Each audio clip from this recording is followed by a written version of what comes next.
Hello and welcome back.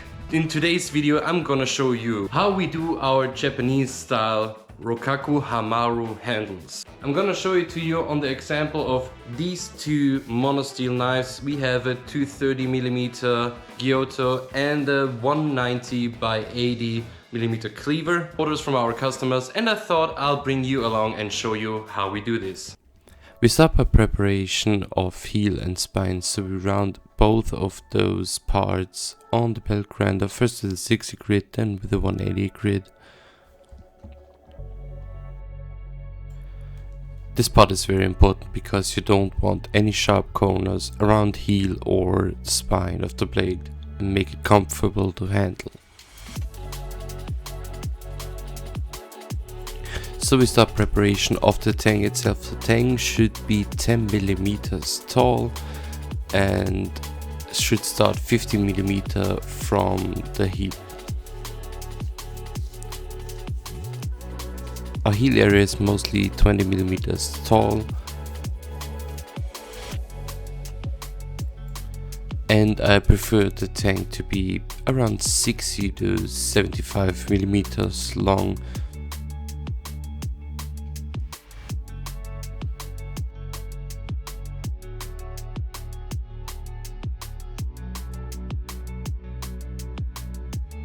Always tape up your knives because you don't want any scratches or you don't want to hurt yourself on the thin blade.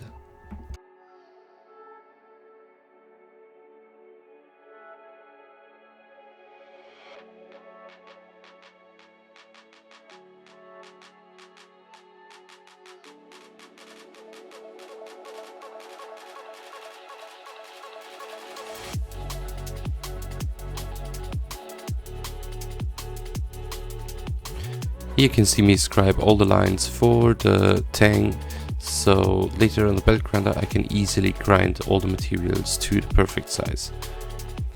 As you maybe already noticed, this video is a little bit more voiceover heavy because, well, I didn't really want to talk so much that day that I was filming this, so I'm sorry.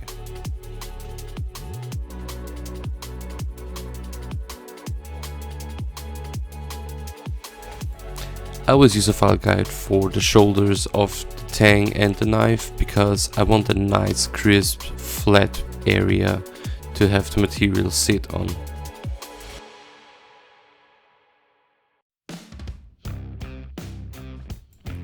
I always make sure to have the tang on the back part a little thinner than in the front because otherwise the hole would be larger than it is in the front.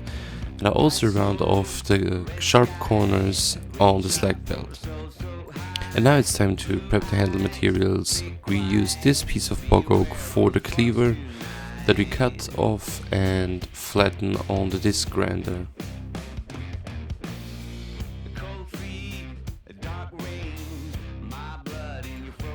I always measure down 17mm from the top for the middle hole for the tang. And since we do a dowel fit, I want the dowel to be in the front bolster as well and not just in the back bolster. So we're gonna drill a little deeper into the front bolster, about 50mm deep, because I always make the front part about 25mm long. I pre-drill the holes with a 3mm wood drill, and then from the other side I go in with a 10mm thicker wood drill.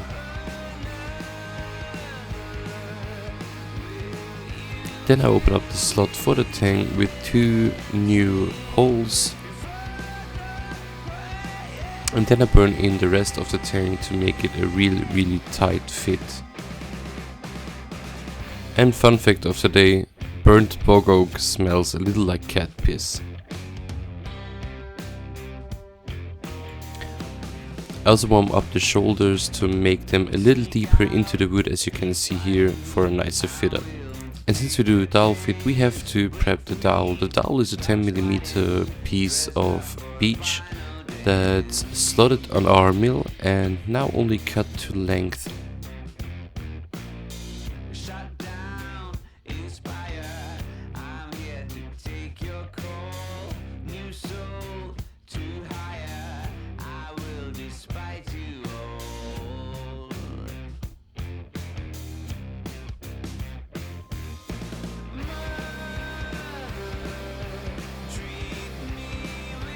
I slightly open up the dowel to make the tang slip in easier later. And so you can see more of the daily behind the scenes knife maker stuff, changing the abrasive on the disc grinder. On the cleaver with the bog oak there will be an inlay of maple burl. That's a bluish and greenish colored maple burl. The customer wanted a little bit of color in the hand. Since the dowel fits now perfectly into the front piece, we need to measure out how deep we need to drill into the second part of the handle.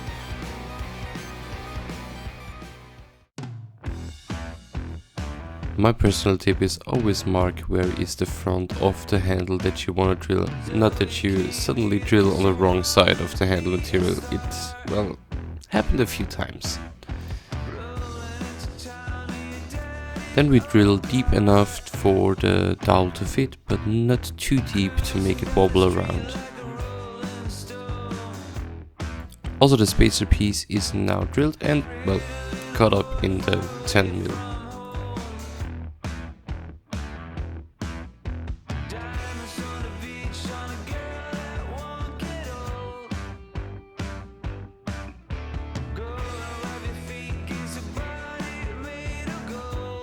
Always test fit your pieces before you glue them together because, well, afterwards it doesn't work.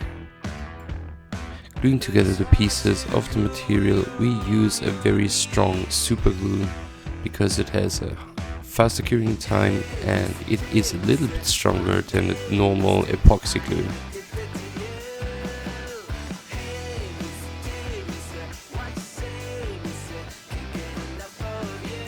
And then we clamp it in our special high-tech supervision clamp. This is pretty much just a screw clamp where I cut a slot into it on the top. So when the glue has dried and it's a little bit hard to get the tang into it, just warm the tang up a little bit and push it in, but not too hot to burn the glue. Then I grind one side of the handle material to have a nice rough surface to scribe all the lines that I need to. I draw a line with the spine of the blade, so I have my first orientation line. And then I go 2mm on top to not grind into the spine later.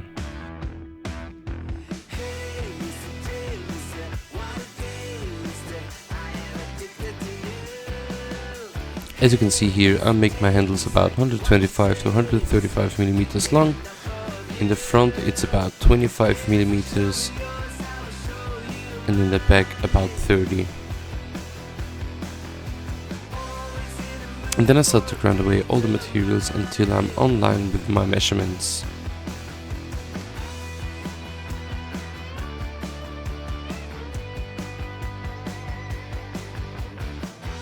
Then I mark on the handle in one line with the spine to have a reference line to mark the thickness of the handle.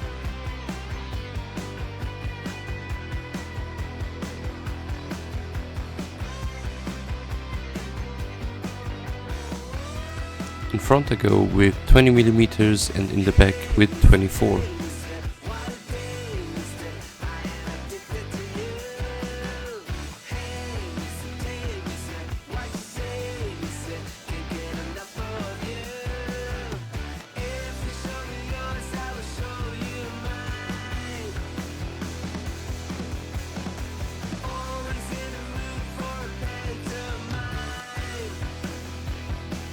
Now it's time for the first facets. There's 3 facets up on top and a rounded belly on the bottom. So it's 5mm on each side that I'm gonna scribe and then grind away on the 45° setting on the disc sander.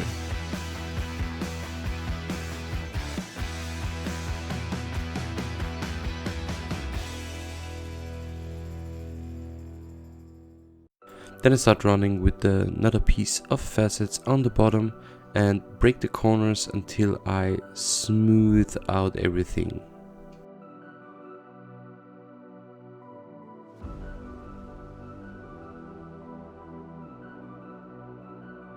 Of course, with the help of the disc grinder, everything is a little bit nicer and flat.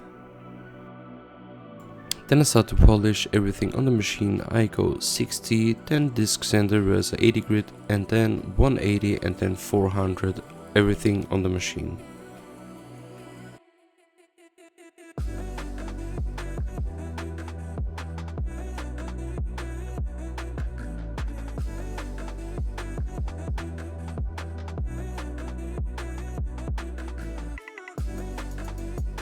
I start to break the corners that I polish later by hand. And of course the front face of the handle can't be missed. I smooth everything out with a 600 grit by hand and also break the corners of the facets a little bit so they're not sharp.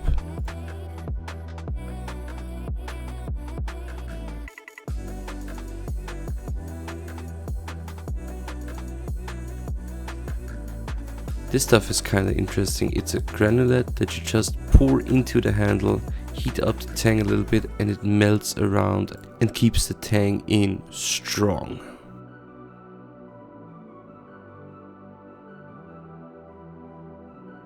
We use this method for like 1.5 years now, and it's very great. I can recommend this a lot.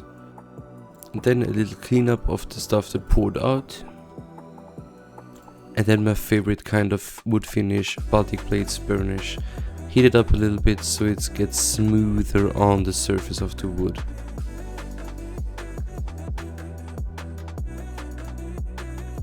Wipe off the excess material and then oil your blade so it doesn't rust.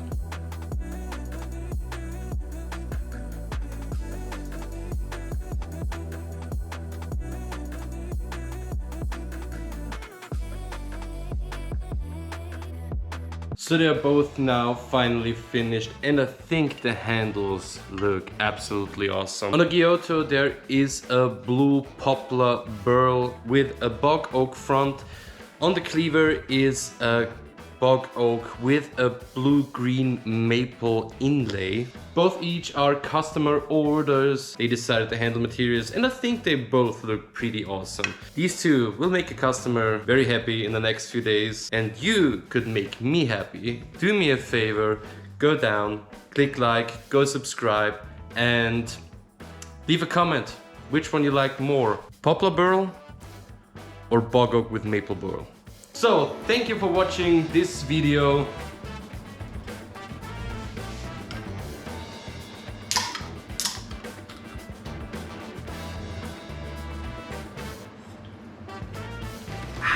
And I'll see you next time.